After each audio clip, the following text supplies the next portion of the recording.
You're going to love this third video of the series, one which reviews all historical individuals who lived before the ministry of Jesus of Nazareth, who were called Messiah, acted messianically, or seemed to have messianic aspirations. Jesus wasn't the only Messiah?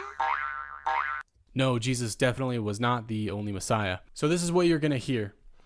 Number one, I'm going to tell you who Athronges was, what he did, and where he came from.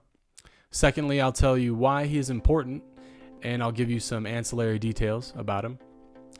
Thirdly, I'll tell you how much Josephus wrote about the Messiah of the video, Athronges, versus how much Josephus wrote about Jesus of Nazareth.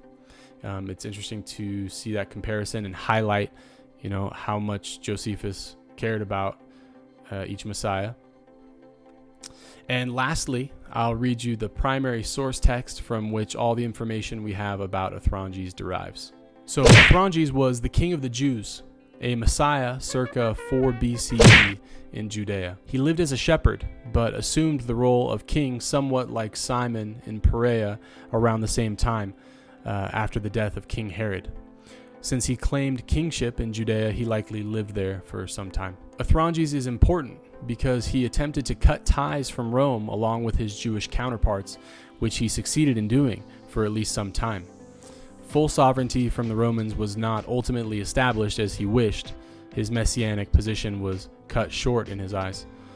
But his popular revolt and kingship was the most serious and long-lasting out of the many contenders which arose after the death of Herod. We read from Farmer, the scholar who wrote Judas, Simon, and Athronges, that the name Athronges, like Maccabeus, defies conclusive analysis.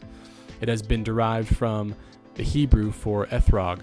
Ethrogs were used by the Jews in this period in their celebrations of the Feast of the Tabernacles. Now let's kind of take a look at how many words Josephus wrote about this Messiah of the video, Athronges, versus how much he wrote about Jesus of Nazareth. We can't assign more than 187 words to Jesus of Nazareth as far as what Josephus wrote regarding that Messiah. If you look at the Testimonium Flavianum, Josephus didn't write all that, but he did write a portion, I believe, of the total words we have in Josephus about Jesus of Nazareth. But very generously, we will say that he wrote about 187 words about Jesus of Nazareth. For Athronges, on the other hand, we have a total of 740 words about that Messiah.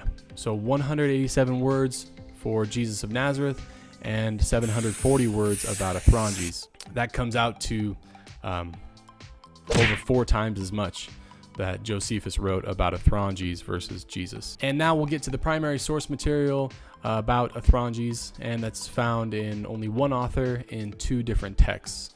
And if you watched my other Messiah videos, you're familiar with these, or if you're really knowledgeable about any history of Roman Palestine at all, you'll know who Josephus is, and you'll know about Jewish war and antiquities. And so this first source material will read out of Jewish War, or Book 2, Chapter 4, Verse 3. Josephus wrote, "Now, too, a mere shepherd had the temerity to aspire to the throne. He was called Athronges, and his sole recommendations to raise such hopes were vigor of body, a soul contemptuous of death, and 4 brothers resembling himself. To each of these he entrusted an armed band and employed them as generals and satraps for his raids, while he himself, like a king, handled matters of graver moment. It was now that he donned the diadem, but his raiding expeditions throughout the country with his brothers continued long afterwards. Their principal object was to kill Romans and royalists, but no Jew from whom they had anything to gain escaped, if he fell into their hands. On one occasion, they ventured to surround near Emmaus an entire Roman company, engaged in convoying corn and arms to the legion. Their centurion Arius and 40 of his bravest men were shot down by the brigands. The remainder, in danger of a like fate, were rescued through the intervention of Gratus with his Sebastians. After perpetrating throughout the war many such outrages upon compatriot and foreigner alike, 3 of them were eventually captured, the eldest by Archelaus, the 2 next by Gratus and Ptolemy. The 4th made terms with Archelaus and surrendered. Such was the end to which they ultimately came. But at the period of which we are speaking, these men were making the whole of Judea one scene of guerrilla warfare. Again, that's Josephus, Jewish War, Book 2, Chapter 4, verse 3.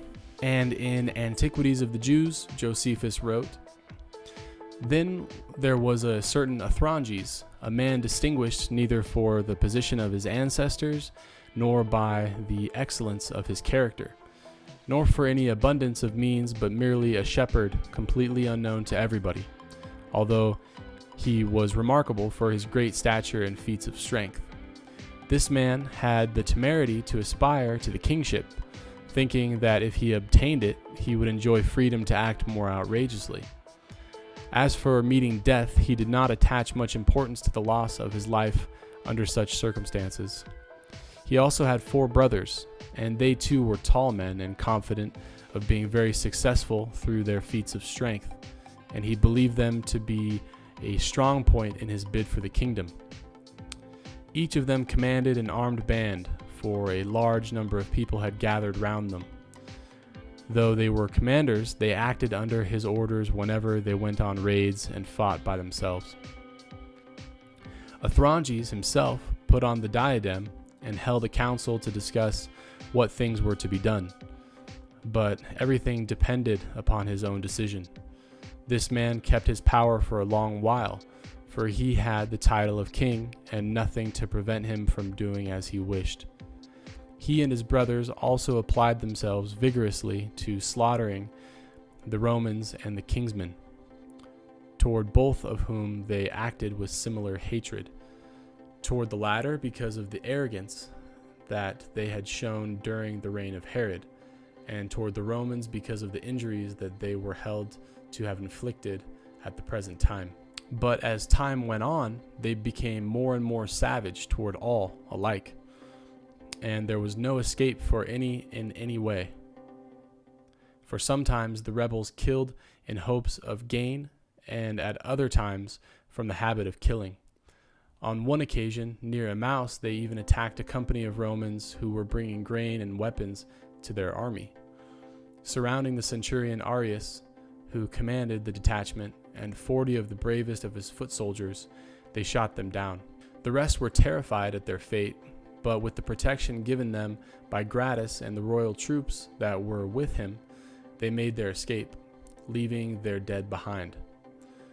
This kind of warfare they kept up for a long time and caused the Romans no little trouble while also inflicting much damage on their own nation.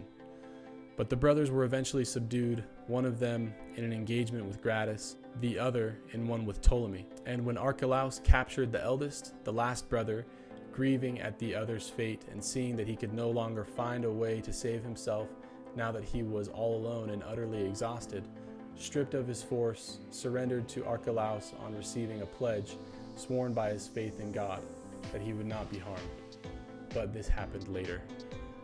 And that is in Antiquities of the Jews, again in Book 17, Chapter 10, verse 7. And there you have it. That is all the primary source material regarding Athronges. I hope you enjoyed this video, and I hope you continue to enjoy this series reviewing all messiahs before Jesus of Nazareth. I'm putting all these videos in a playlist, so make sure to check out the playlist as I go. I throw them in the playlist called Messiahs Before Jesus. You can go there and check out each of the messiahs that lived before Jesus of Nazareth. Make sure to like and subscribe, and we will see you on the next one.